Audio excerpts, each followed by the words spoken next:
Welcome to Wayne's Old Time Radio Page channel. I'm Wayne, your host. These programs are brought to you by support of our listeners. You can give your support at Patreon or PayPal, either one. There's clickable links in the description below. Thanks for your support and enjoy the shows. From Hollywood, it's time now for... Johnny Dollar. Ansel Garrett, Johnny. I was out when you phoned a minute ago. Ants, get over here fast. What's the matter? I'm trapped in the office of Jensen's boathouse. Trapped? Look, I've got no time to explain. There's a man outside with a gun, and I can't hold him off much longer. Who is it? I don't know, but I've got a strong hunch it's the one who murdered Russell. And he's trying to do likewise to me.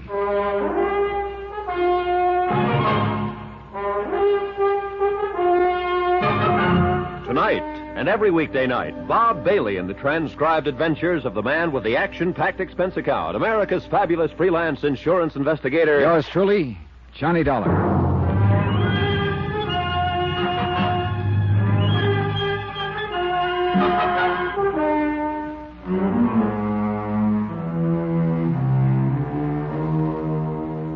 Expense account submitted by Special Investigator Johnny Dollar to Amalgamated Life Associates, Home Office, Hartford, Connecticut. Assignment, the Crystal Lake matter. Expense account continued. Item 7, 2 cents. Just about what I figured my life was worth at the moment. The tiny office I was in had no windows and no outside door. A real trap. And outside in the darkened boathouse, somebody with a gun was stalking me. Probably the killer I've been looking for. But now he was looking for me. I stacked what furniture there was against the door. He started throwing his weight against it, and it couldn't last very long. There was nothing I could do but wait. Hold it! Right you are! Right then, the sound of Aunt Garrett's voice outside was just about the sweetest music this side of heaven. Drop the gun! Drop it! You okay, Johnny? Yeah, just a minute. I'll get this stuff away from the door. Okay. Light switch here somewhere. There. Well, Bill Jensen. So you're my boy, Jensen. What are you talking about? What are you doing here anyway, Dollar? Getting shot at by you, mostly. Look, this is my boathouse, remember? You got no business to come prowling around here. Now, simmer down, Bill. Simmer down. I thought he was a prowler, Ance. Oh, yeah, sure. You knew I was getting close to you, Jensen. You decided to put me out of the ball game, and you came pretty close, believe me. I tell you, I don't know what you're talking about. I figured it was somebody after my boats Expect again. me to buy a story now, like that? just hold it a second, both of you. If I can get a word in edgewise around here, maybe we can straighten things out. They're pretty straight right now, as far as I can see. Maybe. Bill, you claim you figured Johnny was a prowler trying to steal something, huh? How would you figure it, Ance? I see somebody sneaking into the boathouse and catch a glimpse of somebody else hanging around outside. Wait a minute. Somebody else? Who? Man or woman? I couldn't tell. Whoever it was got out of sight mighty fast. Oh, sure. Pretty convenient story, Jensen. Somebody around here has been keeping an eye on me right from the start.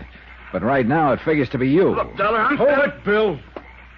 A couple of Jensen's boats have turned up missing lately, Johnny. It's natural he might think that Yeah, you... and something else has turned up missing here, too, Ance. What do you mean? That's why I came here to the boathouse tonight in the first place. When I was here this afternoon, I noticed that the padlocks on his boats were missing. One of them was missing.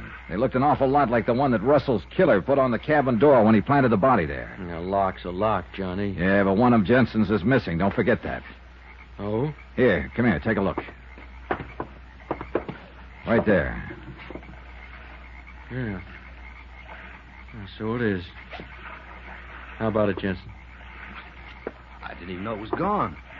How do I know what happened to it? Somebody stole it. Probably the same guy who stole those boats last month. Look, if you're trying to involve me in Russell's murder, you're wasting your time. I didn't even know the guy, and you got nothing to tie me into it. No? Then you better listen to a few facts, Jensen. Edward Russell took off from his home in Denver and came up here to Crystal Lake looking for a guy named Bill, which just happens to be your name. Half a dozen other Bills in town, too, Dollar. Now, what does that prove? Russell's body was found in Bixby's vacant cabin when Bixby brought a prospect up to show him the place. Bixby's lock had been taken off the door and a new one put on. Your padlock, Jensen. I already told you somebody must have stolen it from Then me. I come around to your boathouse here to check on the locks, and you start throwing shots at me. You figure it out.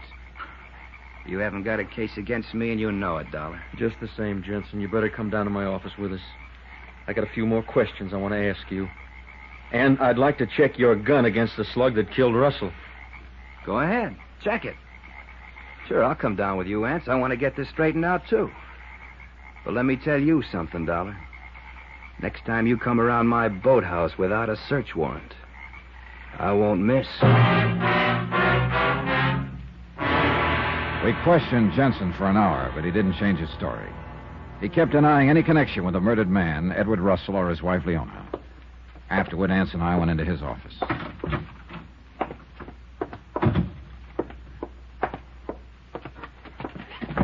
I don't think we got enough to hold him on, Johnny. For one thing, his gun's a different caliber than the one that killed Russell. Oh, sure, he could have used a different gun, but we'd have to find it to prove anything. What about the padlock? That's a point, all right, but it's our only point. Somebody could have stolen it, like Jensen said. A frame? Could be. Jensen sure sticks to his story. Yeah. I threw everything I could think of at him, but he didn't crack an inch. Well, after all, Johnny, you were out of line going into his boathouse like that. So I should have had a search warrant. There wasn't time.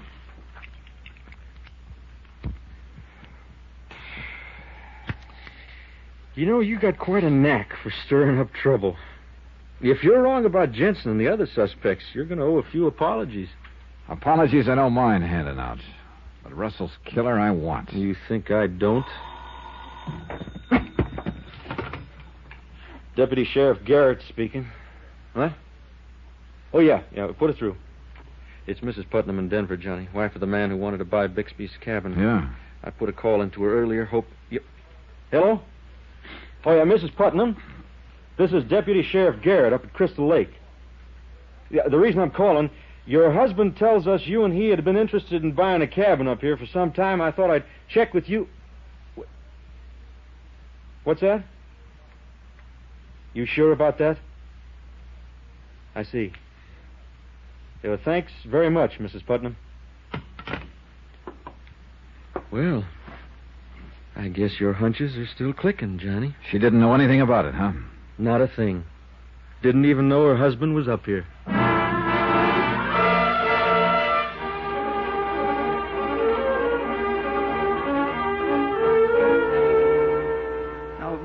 Look, gentlemen, I've already told you all about it. I saw Bixby's ad in the paper about his cabin here being for sale.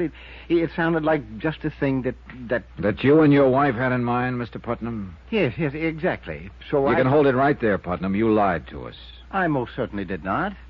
Your wife doesn't seem to know anything about it. Oh, my wife? Good Lord. Is she up here? No, I talked to her on the phone. You didn't tell her about my wanting to buy the cabin? Yeah, Putnam, I did. You lied, Putnam. And there could be a pretty good reason for it. Look, You knew Bixby's cabin was empty. You could have planted Russell's body there and then pretended to want to buy the place so Bixby would open it up and the body'd be discovered. It'd make a pretty good cover for you. Oh, gentlemen, please. I'm in enough trouble as it is right now without you piling more on. I had nothing to do with Russell's murder. I didn't even know the man. What do you mean about being in trouble, then? Oh, with my wife. Look, it's probably hard for the two of you to understand. You don't know my wife. Don't know your wife? What about? I did lie about her wanting the cabin. She didn't know anything about it. We know that. I just wanted a place to get away from her once in a while.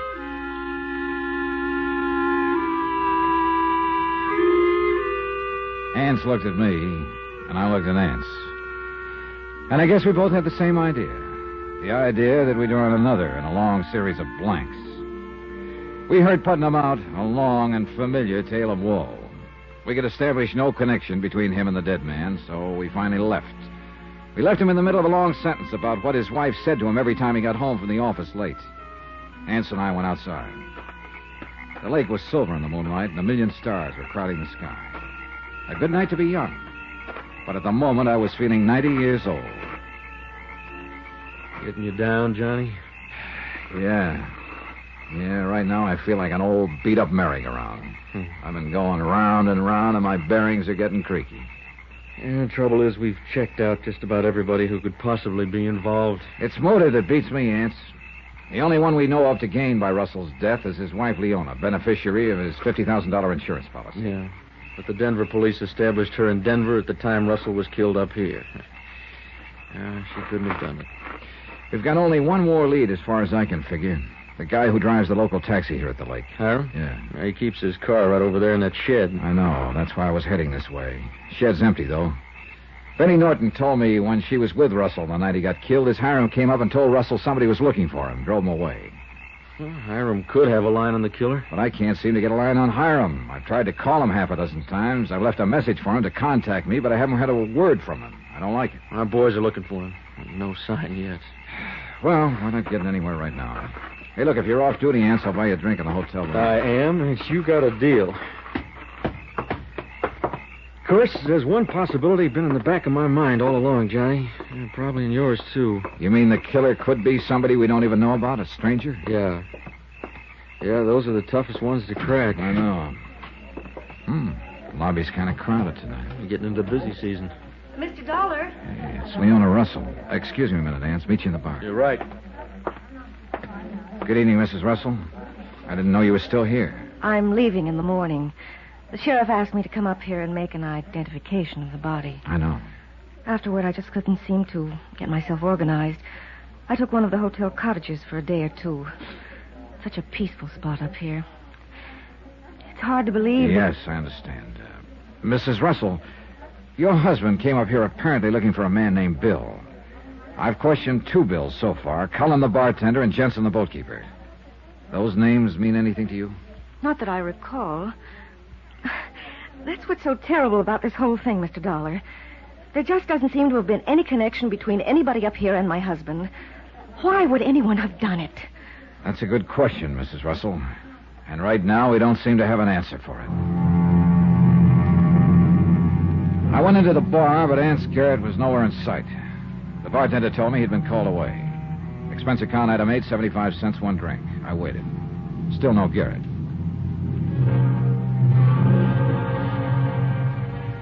After a while, I went on back of the hotel to check on Hiram's taxi cab. Nothing. The message I'd left him was still there. I went back into the bar, but Ants didn't show up. Finally, I went up to my room.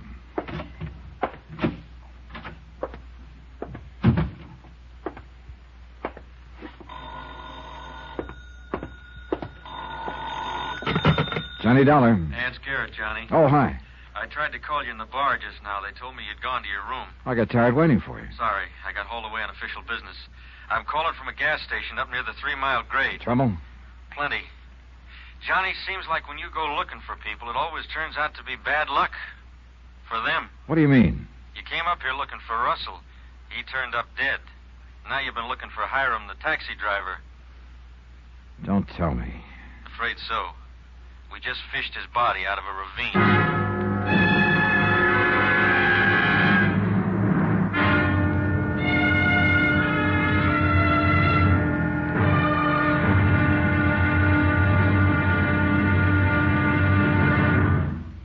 Now, here's our star to tell you about the final episode of this week's story. Tomorrow, the wind-up, the payoff. A payoff with illegal tender. Hot lead. Join us, won't you? Yours truly, Johnny Dollar.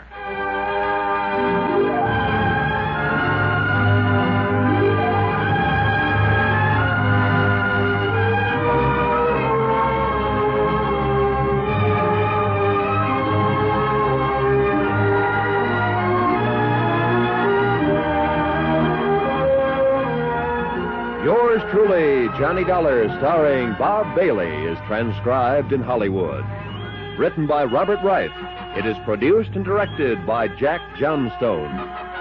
Be sure to join us tomorrow night, same time and station, for the next exciting episode of Yours truly, Johnny Dollar.